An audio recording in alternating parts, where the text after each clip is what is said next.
Hi, this is Robert Shear with another edition of Sheer Intelligence, where the intelligence comes from my guest, and that is David Zirin today. And I never met the guy before doing this, but I've been a big fan. And what I love about his writing is he respects sports, but he talks about the politics of sports, the social implication, issues, and so forth.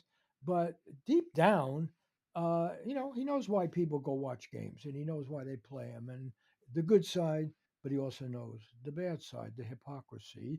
And he's produced, directed, I don't forget all the titles here, what I think is the best documentary on sports that I've seen in a long time. We've had a few, League of Denial was a good one on concussions. There's been some, I'm not taking anything away from the others. I've had people on this show who produced films. I had a very good one on the whole question of black athletes. I'm not going to give the credit, but they're on our list. But this one called Behind the Shield is takes on, and he defines football as really America's sport. He talks about baseball as that's geriatric and old, and yeah, basketball. I love basketball. I'm supposed to go to a Laker game right now, but I'm doing this instead. Okay, so it's a form of flattery. But the fact of the matter is, football contains the ideology. It contains the profit. It is, well, let me just quote from a description of your movie. It says, "In Behind the Shield, celebrated author and Nation magazine." God, why don't I? Nation is the nation's oldest continuously publishing. Katrina Van Hove always reminds me to say that periodical in America, and you did something the nation really needed because it was too preoccupied with some of the drier stuff. You brought sports into the conversation. So he's, as I say, celebrated author and Nation magazine sports editor. And in this documentary, he tackles the myth that the NFL was somehow free of politics before Colin Kaepernick and other black NFL players took a knee. Digging deep into the history of the league and navigating a stunning excavation of decades of archival footage and news media, Zinn traces how the NFL, under the guise of sticking to sports, and that's why I'm reading this because I actually agree with every word of it, and this phony thing of, oh, just play the game, just entertain the customers, sticking to sports, has actually, I stuck in actually, has promoted wars, militarism, and nationalism, glorified reactionary ideas about manhood and gender roles, normalized systemic racism, corporate greed, and crony capitalism, and helped vilify challenges to the dominant order as unpatriotic and inappropriately political. And, I want to confess to my own hypocrisy. I was an Oakland Raider season ticket holder for, I don't know, 4 decades, even stuck with them when they went to LA, stuck with them when they went back. And in Gruden, the coach was awful on these very issues. There was a lot of tension, even though the Raiders claimed to be progressive in other ways. They had hired the first Hispanic and black coaches and so forth. So, okay, end of my own lecture and my own hypocrisy.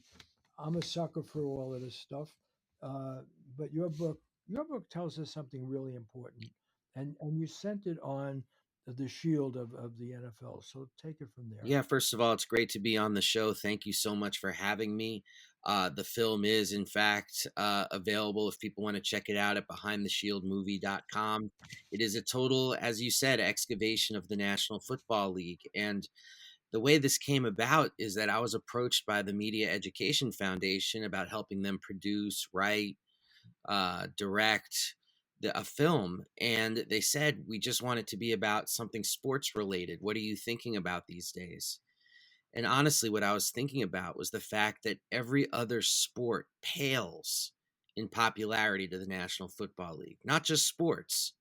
Every possible diversion or entertainment in the United States pales to the National Football League. Now, that's really amazing if you think about it, because, Can I just interrupt for one oh, second, please. even though I swear, but you have in your film John Lennon saying, "Yeah, rock concerts are a big deal, but not," and he's at a football game, Mhm. nothing like this. So I don't know. I just have to throw Yeah, that no, in there. that's great. It's just because it's part of when we're talking about the spectacle of Monday Night Football.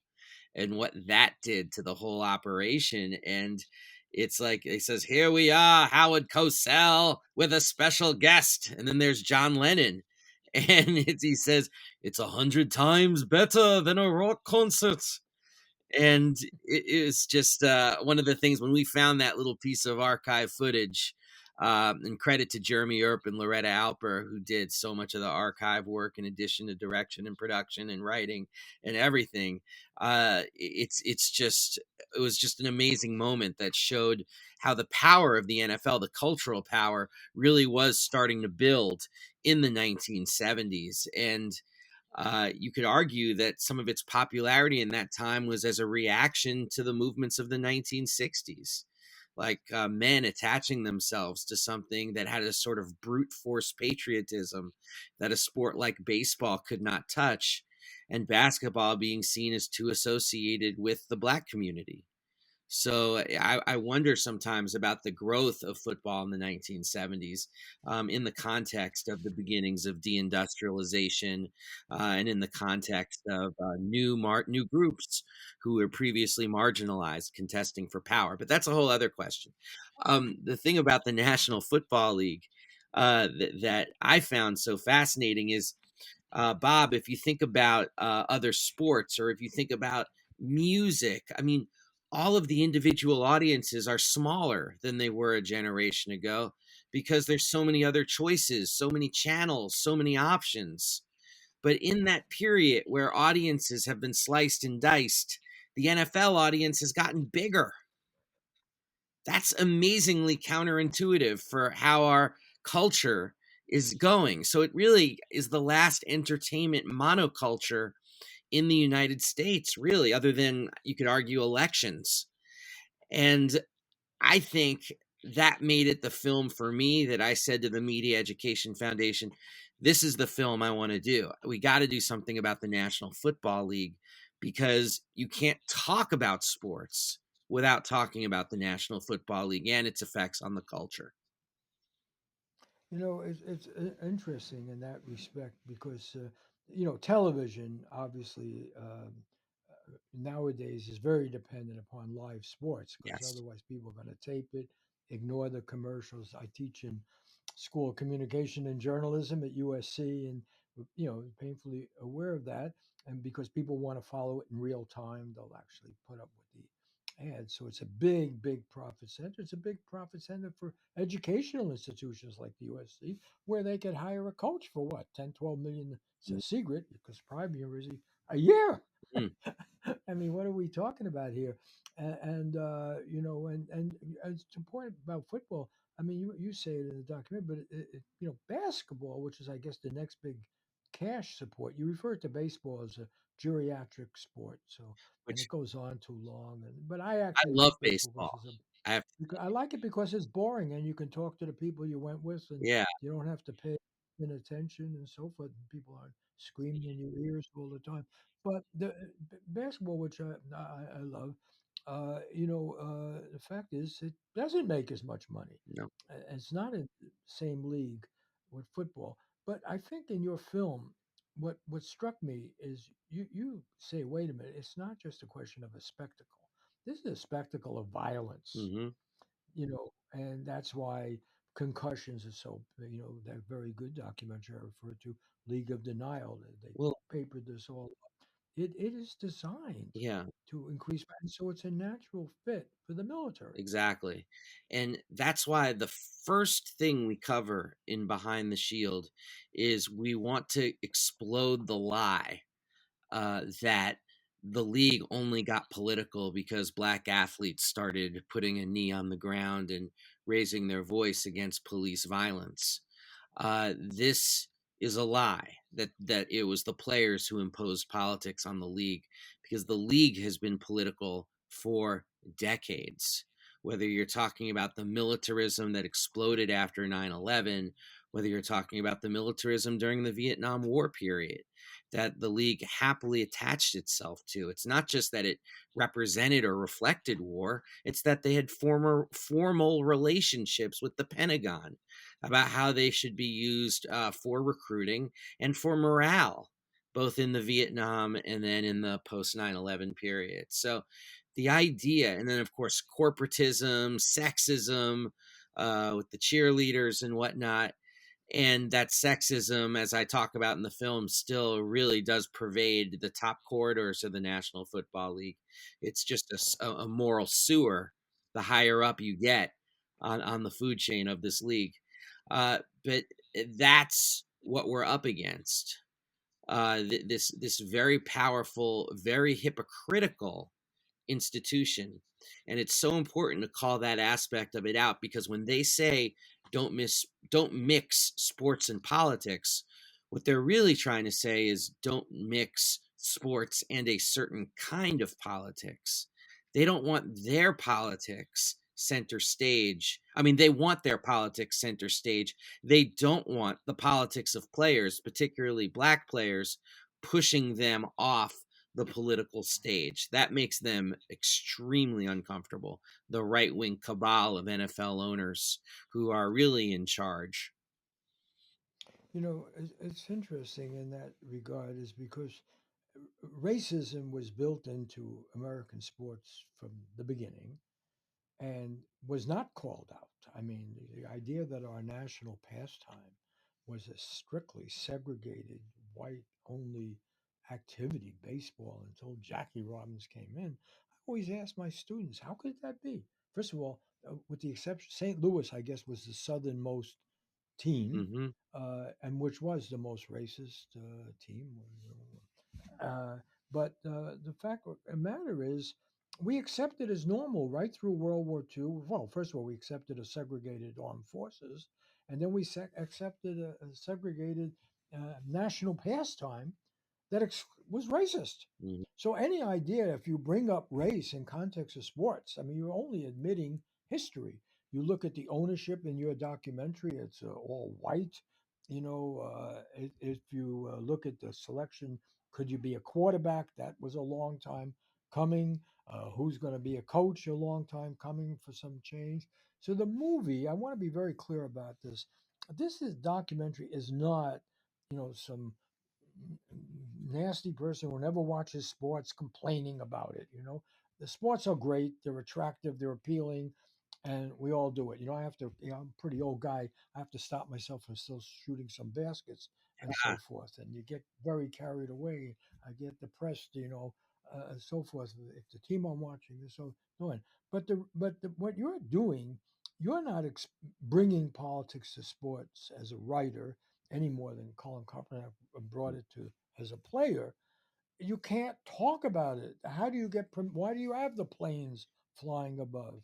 Why did and in one, I started watching a movie. I'm sorry, it has not gotten the publicity it deserved. So I only learned about the movie because Mary Tillman, the mother of Pat Tillman, who was exploited, and after he was killed by so-called friendly fire in Afghanistan, and his brother Kevin was there with him, and uh, his mother said, "You should really watch this great movie. It's really important insight into what the NFL is." So I watched it, and so did my wife, who wrote a book with Mary Tillman. But there was a example of what they do all the time. They want to use sports to exploit a certain view. Then, if the players stop and say, as they did in the case of taking a knee, because wait a minute, there's all this violence against the black community, and in your movie, you point out a lot of these players come from that community, and you're expecting them to be indifferent to this. Exactly. No, that's exactly right. And I first of all, the bravery and courage of Mary Tillman, Pat's brother, Kevin Tillman, and their multi-year fight to wring the truth out of this government as to what happened to Pat has been very inspiring and courageous. What hasn't been inspiring and courageous is the fact that the NFL, with all of its political clout and political connections, never lifted a finger to help the Tillman family, while at the same time using the image of Pat Tillman to project their own military friendly image and to make the players seem even more heroic. That's what Pat Tillman was used for. And I can say this as somebody who's interviewed so many people who were around Pat Tillman as he came of age. That's not Pat. Like, he never would have wanted to be held up or held out as something somehow unique and special and courageous. He certainly wouldn't want to be exploited for the NFL's ends.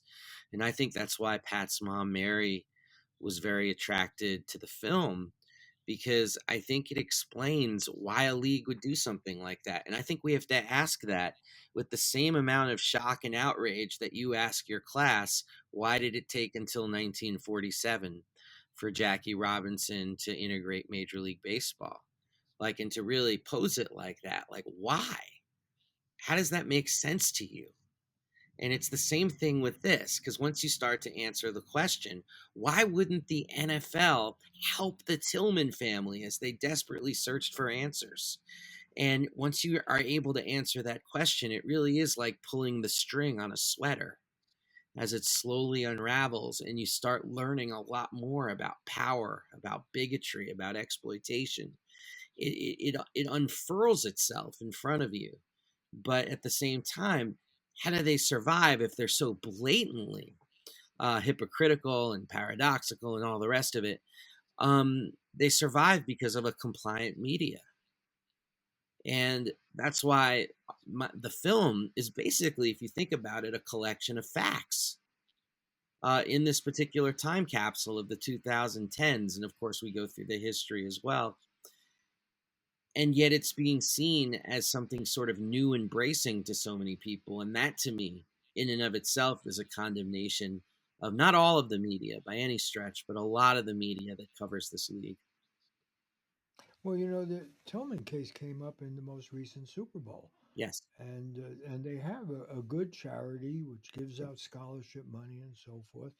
But the story was once again told as an unvarnished achievement of super American patriotism, which of course, this knee jerk thing. So the coin toss was done by the foundation, but there was no mention of the true tragedy of this is that Pat Tillman and his brother Kevin volunteered to go into the armed forces because they after the 9/11 attack, they said people in our family have always fought. And Mary Tillman talks about all of their relatives on both sides of the family, and it shouldn't be just people who don't have good jobs that Hmm. volunteer. We're going to set an example. They were sent to Iraq, which they didn't believe in, and they were there and actually involved in the fabrication of the Jessica Lynch Hmm. story as the female Rambo. They were outside, and she was not being maltreated by Iraqi doctors. It was another major fraud. She fortunately wrote a book speaking honestly about what happened. So, really, let's talk about the basic assumption of your documentary, which is the use of sports as a major vehicle of propaganda we'd be real angry if Russia was doing well in soccer or something and Putin was advertising this in heroic patriotic terms to get support for attacking Ukraine or something. I mean, then we say that is blatant, or if the Chinese do it around some of their acts. But here you have it.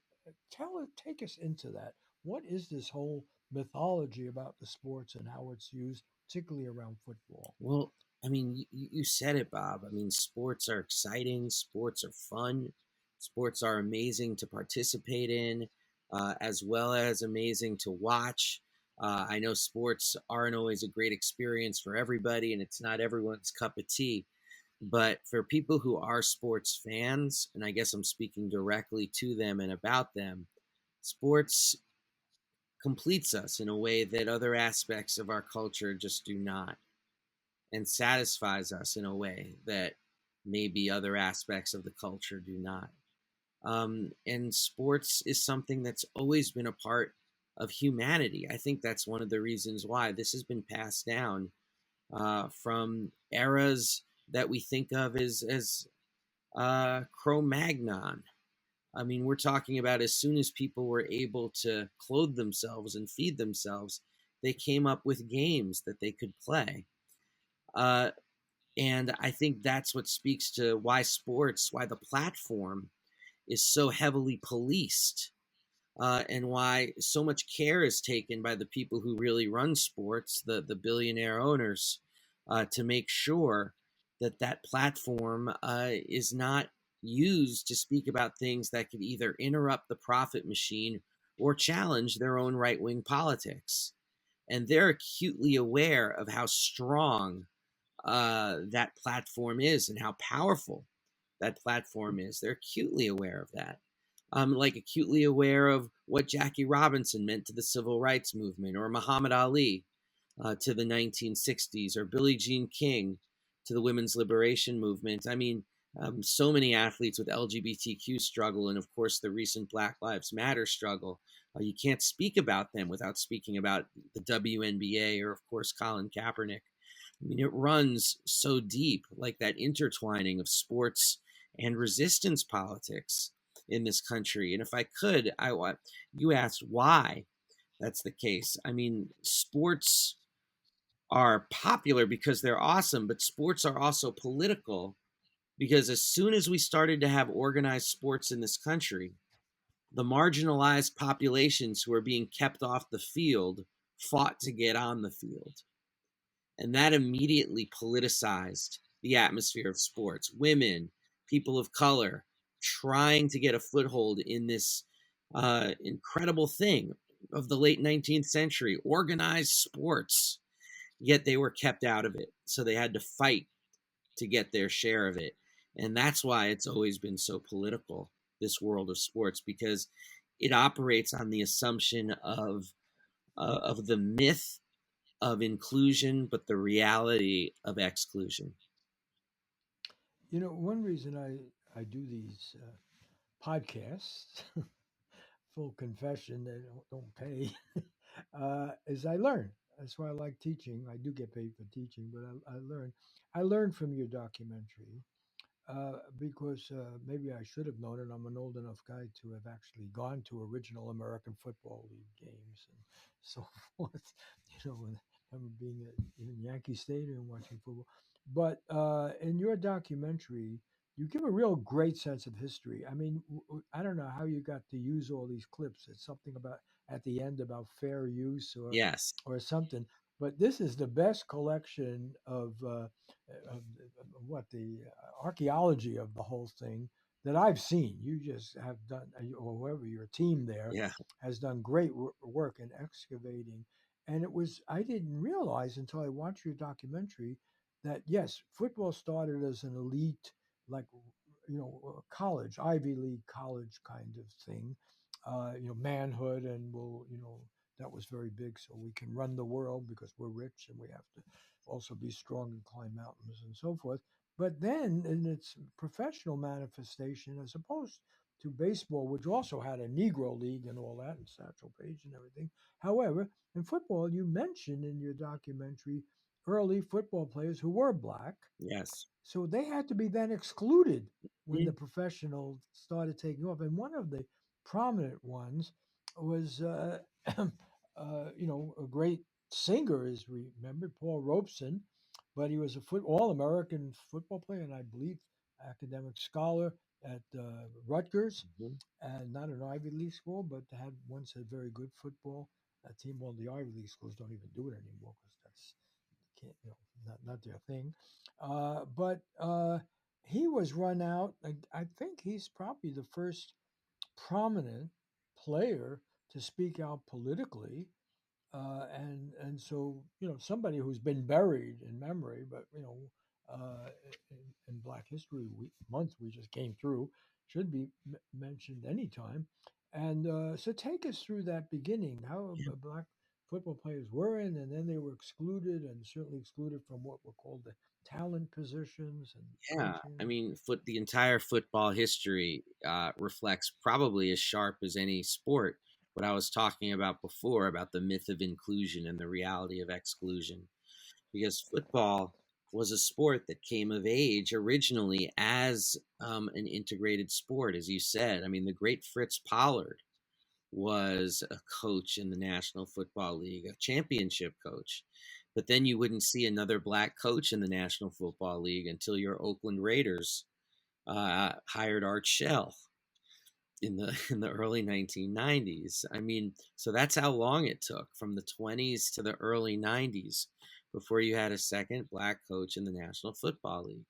And of course, this has been an issue in recent years. It has gotten positively embarrassing, and there have been lawsuits because there's so much racism in the upper echelons of the National Football League. But the story, as it goes, is the Fritz Pollards and Paul Robesons of the world, and were prevented from playing because there was one owner in particular, George Preston Marshall, who was just a stone cold racist. And so in 1934, first he owned the Boston Braves, and then he moved them to Washington and named them after a racial slur that I'm sure people are familiar with, the ubiquitous racial slur that adorned the name in the nation's capital. Now they're called the Washington Commanders, and we are grateful for that as I live in Washington, D.C. area here. Um, but Well, let's not beat around the bush because your documentary doesn't. And Redskins is defined in your movie yes. for what it was the scalping. It was, not just racist. It was the most vicious, genocidal Mhm. destruction of a people. So if you can talk about in your documentary by name, we could do it here. Redskin, absolutely. And, the great sports writer Tony Kornheiser once said if they only changed the mascot to a potato, all the fighting would stop.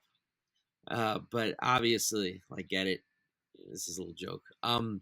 But this is something that George Preston Marshall, first of all, he was a racist. And to end that part of the story, 1934, he's a white supremacist. He uh, basically makes the league all white. And that's the way it is for about 13 years until people like Jackie Robinson's roommate, Kenny Washington, his UCLA roommate, as well as Bill Willis and a guy who became a Hollywood actor in Spartacus, Woody Strode, broke the color line uh, in, in the National Football League. And all the teams then started to bring in black athletes, except for one, the Washington Redskins, owned by George Preston Marshall. George Preston Marshall wanted his team to be the team of Dixie because at the time they were the southernmost team in the United States. So some of it was marketing directly to white Dixie and saying, this is your all white team named after a racial slur, fun for the whole family. And that was why he kept, but that plus his own racism was why he kept the club all white. And it stayed that way until a threat from the Kennedy administration that they were going to seize their stadium, take it away, because it was on federal land, unless they integrated the team. Now, this isn't because Kennedy was some, grand, far-seeing believer in racial reconciliation and justice, but much more because it was embarrassing during the Cold War that the team in the nation's capital was uh, having pickets of support in front of it by the American Nazi Party and the Ku Klux Klan. And their slogan was "Keep the Redskins white."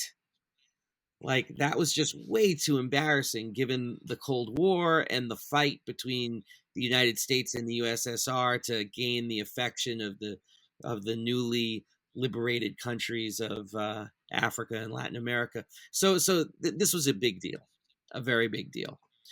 And so George Preston Marshall finally, reluctantly, integrated his team. Although sports writer Shirley Povich said the team had actually been integrated years before by Jim Brown when he ran through them so hard that they were forcibly integrated, which is a little joke from Shirley Povich. Um, but to take it to the Washington football team, um, George Preston Marshall, when he died in 1969, put it in his will that he didn't want any of his foundation money to ever go to an organization that promoted miscegenation and race mixing. I mean, this is 1969 we're talking about. And George Preston Marshall is in the National Football League Hall of Fame, which I think You know, I is such just a want to great. mention you mentioned Jim Brown. I happened to spend a year at Syracuse when it was a strong football power, where Jim Brown had played, and then I guess it was Ernie Davis was another big contender. And what struck me there was when I went there for graduate school, uh, was there was a ghetto area Mm, in dining, and actually at USC where I teach now, there were the ghetto steps where black players congregated, and even on the college level, certainly when you got pros, this sport that now, and your documentary goes through that because there is a claim and correct that there is a mixing and there's been change and there's been progress and so forth. But you couldn't be an athlete in any sport without being aware of racism, right. aside from where you came from in your own community and what's happening to other people you went to school. I mean, when the Lakers, who I have season tickets, You're, came here, my wife did a book on the Lakers. She pointed out there was a rule in the NBA you can only have two black players, the unwritten rule. When they came from your Minnesota, I guess they stole them, right? yes. Yeah, and so racism, which is the big issue in your movie. Yes, we have the militarism and we have gender bias and a lot of misogyny, a lot of stuff and violence and so on. But where it really hits the road is black players saying, "Wait a minute, there are these riots, police riots going on in our cities, and we got to say something about it. And what is this great glorification of a united America that's being torn apart in reality?" Well, these players knew the history of their sports. Hmm. They knew that they were not bringing racism into it; they were challenging racism that was still prevalent. I mean, they're not, you know, I mean, this is to my mind what's so mind blowing about it. I mean, as somebody, I did a interview with Jim Brown for the LA Times when I worked there, and this guy, you know, uh, just like LeBron James didn't need any lectures from anybody else about racism in America. You're a black male in America, and racism. For your family and so forth. So let's talk about that. And wrap this up with the Kaepernick case because that was kind of the trigger for your documentary. Or whoever doing this, you just said, wait a minute. And then, yes, you brought up, the Olympics of 68 and the fist in the air. You brought up a lot of incidents. But my God, if there's one issue in which the owners and the designers of professional sports, you know, introduce racism, I mean, there it is. Yeah. And there's something absurd about saying just play the game, but let's watch the airplanes, let's celebrate this, Hmm. let's do that, and then what? Deny what you said. Took you all these years to get yet another black coach, or that blacks could be a quarterback. That very idea that blacks did not have the smarts to play in certain positions was actually accepted as a fact, Yeah. And there right? still are I mean, people. these sports writers, the conversation. Yeah, I want to sort of wrap this up with one big question Sure. for you, and it concerns media. It's a question I always raise about baseball and everything. Where was the New York Times when the Yankees were pristine and late to integrate? Where were the newspapers, the sports writers? How could and there's one person you mentioned. I hope this doesn't freak people out, but there's one person that actually I looked them up today because I was inspired by your movie. Lester Yeah. Rodney, he was a sports writer for the Daily Worker, which in the 30s, his father's business had gone bankrupt. He was a student. He became a sports writer. There was this communist paper that they were. Mhm. They didn't have sports. They should have it. He's doing it, and he turns out to be one of the few people around that actually mention that hey, baseball is segregated, Mhm. and then wrote a letter. It's to the head of the league, published a letter. How could this be? But basically, it was what an inconvenient truth Mhm. that that people just did not want to address. That's right. S- Absolutely Well, right. tell me about your profession as a Well, sports writer. How do they do it? I mean, because there is this need to basically be a company worker. I mean, you think about the old company towns, the mining towns, and how if you had a job, every store was a company store. Everything, script was used as company script. That's what establishment sports writing is really like. It's like you're part of the company town, the team being the company town, and you're the company writer. So you can write some exposés, but there are limits to how much you can write because you depend upon the team for access and for your job because you're not much use to your media publication if nobody will talk to you and if nobody will get you access. It's all about access for a lot of these guys. But that's been really usurped by social media, by people who can do things that we haven't been able to do in decades, like carry on the spirit of Lester Rodney, who wrote so much amazing sports writing in the 1930s for the Daily Worker, who I was fortunate enough to know at the very end of his life. Lester lived well into his 90s, and he was sharp as a tack, and he had so many great stories about attending Joe Louis Max Schmeling, the most famous boxing match of the 20th century, and agitating for the integration of Major League Baseball. That kind of sports writing is back, and I am thrilled about that.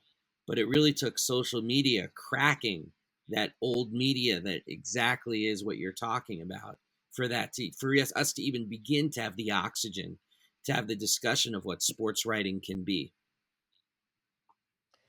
This I think is the optimism of your documentary, and you see it. I mean, come on, we just went February, and all the Laker games to me, I mean, an education. There were clips, there were scenes, comments, right there. What's it's not any longer Staples Center. What is the funny money Crypto. crypto? Yeah. So to me, it's still Staples Center. But again, Company Town, the LA Times got in trouble because they were in partnership with Staples Center to cover, and they made money off the building of the center. That stuff has always taken place. But this the Company Town thing is really important. You want to root for the home team, and yet since sports is so important in our lives, our education, what we want to be, what is manliness, what is what are values, because that's the claim made for it, right? Why are we so big on the college level sports? That's where we get together, and it's true. If your teams are integrated racially and class wise and so forth, if you have female sports as well as male sports, if they're in fact kept amateur. But if you're going to reward people, don't just reward the university. Let them get some of the proceeds, of it, so student athletes can get paid. I mean, these are all issues. So the idea to describe the world of sports without issue as just a game is nonsense. Nonsense. And that's what broke with social media. You're absolutely, I mean, this is, I think, a very important observation. And actually, the fans are involved, even when they're being reactionary about it, because immediately somebody says, "What are you talking about? Hmm. you know, is this life? If it's life, let's talk about, what are the chances for a black kid coming out of a neighborhood or brown kid, here in LA? Hmm. And why are the resources being put there? And what about the homeless? And should we have the Olympics here, the next Olympics, right? There's already a debate in this town about that, As when there should be. the Absolutely. last Olympics were not so great. What are you going to do? Gentrify, move everybody out? So, what is great about the current situation and the fact that you can make this documentary, what is the name again? Behind the Behind the Shield? shield. Yeah, and is that you can't cover it up anymore, and you got the figure of what's his name, Goodall from the NFL, Yeah. you know, shifting positions, and that's what we've seen now. It's wide open. I'm not saying they've solved the problem yet, but the fact of the matter is, debate is now normal, Exactly. right? And so let's end on a positive Mm. note. I mean, because there's so many issues, like on the college level. Why should all the money go to the university or the networks? And what about the student athletes? And all sorts of things that your documentary gets into. What is the image we're promoting? But at least if there's debate about it, and I mean, I guess my basic question to you is: the cat out of the bag?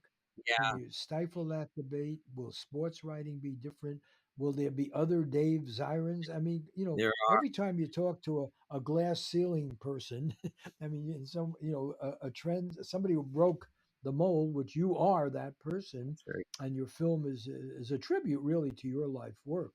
I want to put that out there. You've been this lone crusader. Uh, is it going to change now? Is it going to be better? Oh, it's changing in a big way, and it's an amazing thing to have seen over the, I guess, 20 years I've been doing this, darn near 20 years, and it's been remarkable to go from feeling very lonely, like a fish flapping around in a puddle, to seeing not only more fish but a much bigger lake, a much bigger pond. It's an amazing thing to witness, and it's beautiful. 1,000 flowers are blooming. We just have to pay attention, check them out. That's a good note on which to end this. By the way, we haven't given enough credit. Uh, you know, and by the way, at the end of the show, I will mention that the Publisher of the Nation, also in memory of her mother, has a foundation, and they give us some support. I'll actually mention it now. But I want to say what you've done with the nation, and uh, I'm not putting them down, but it was kind of a stodgier political th- journal, and which well-bred people, not just the nation, but the time, everybody else, didn't really discuss sports as a major social driver, as a way of forming our culture. That is the major sociological reality, if you want to do analysis. And your writing, your work has, and at the Nation, as sports writer, I give them credit for hiring you, has been uniquely important because nobody can question your smarts, your knowledge, and your love of the sports. Yep, I'm not flattering you. I'm trying to promote this film because it comes across in the film, in this documentary, Behind the Shield. You're not some Luddite putting down the machinery of sports. You understand why we go. You understand why I would rather, frankly, have gone to the Laker game right now. Hope they win. Oh, no, I don't mean rather, but we could have done this tomorrow. But you got some medical issue or so forth with your dog. I forget what the yeah, that's reason my was. dog. Yeah, I don't I want see to get a it. I don't cardiologist. want to get it. Yeah, I don't want to trivialize it either. But I'm just saying, normally on a Sunday afternoon, I would have been there watching that game, and I don't want to be a hypocrite about it. And I like sports, and even though I'm not a great athlete, I've played them all my life, and I accept what you say in the film and what you have said here. Whether you like sports or not, you cannot deny the power of sports to define our culture. That's right. That's what John Lennon made. He said, "Yo, yeah, a rock concert's a big deal." And I was a big deal. But wow, Monday Night Football, and he was early to the party.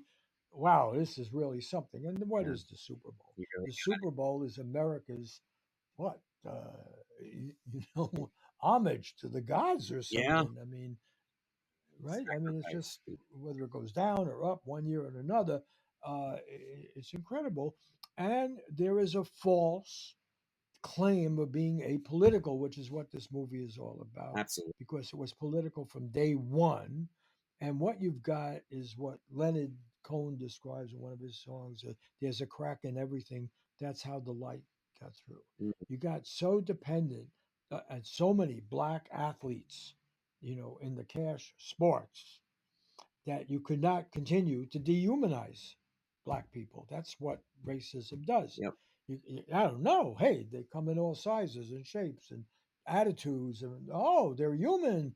Let's normalize it, and that's really what we're talking about. People speaking up out of their experience of their rights and so forth, but it was triggered by the Black Lives Matter movement and the most recently, and so I just want to thank you for your work, and I want to get people to watch this. And if you happen to be at a college, which is why I can assign it in the next few weeks, this canopy is pretty good because it Very means good. the whole student body probably has a free access. I don't know if that hurts your No, income, it's but fine. so what? I just We want want to people get to people see to it, Bob. watch it.